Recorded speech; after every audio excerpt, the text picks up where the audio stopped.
Bonsoir, bienvenue, merci d'être au rendez-vous des grandes questions, votre hebdo philo du jeudi soir. Ce soir, on va essayer de répondre à une grande question nietzschéenne. Ce qui ne nous tue pas rend-il plus fort? On va essayer d'y répondre avec trois invités.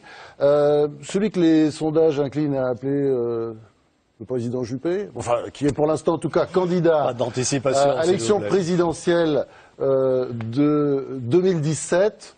Par le biais évidemment des primaires de l'UMP, notre grand psy national, Boris Cyrulnik, qui publie le deuxième tome de ses mémoires, notre grand biologiste national, Jean-Claude Amezen, qui est directeur du Centre du Vivant et président du Comité national d'éthique, unique de son espèce. Face à eux, nos trois grandes agrégées de philosophie, que les télés du monde entier sont en train de s'arracher, Géraldine Mühlmann, Mazarine Pinjot, Eliette Abécassis.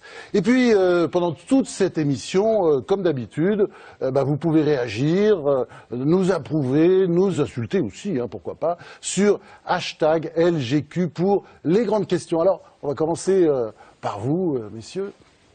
Ce qui ne nous tue pas nous renforce, ça c'est une phrase de Nietzsche qui l'a d'ailleurs un peu piqué à Alexandre le Grand, parce que c'est une phrase déjà ancienne dans la philosophie antique. C'est vrai pour les personnes comme pour les pays, Alain Juppé.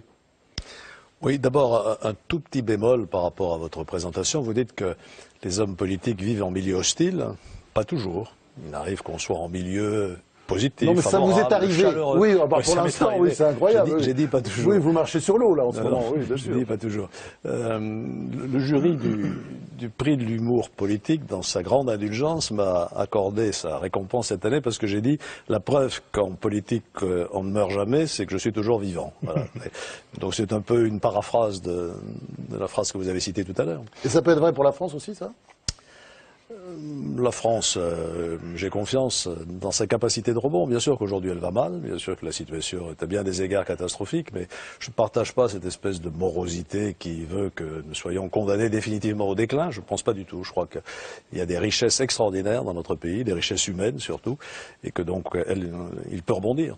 Bon, là pour l'instant vous êtes sur un lit de rose, mais enfin vous avez pris plein la gueule. Vous avez bien morflé. Oui. Pourquoi vous voulez revenir comme ça? Vous êtes masochiste ou pas?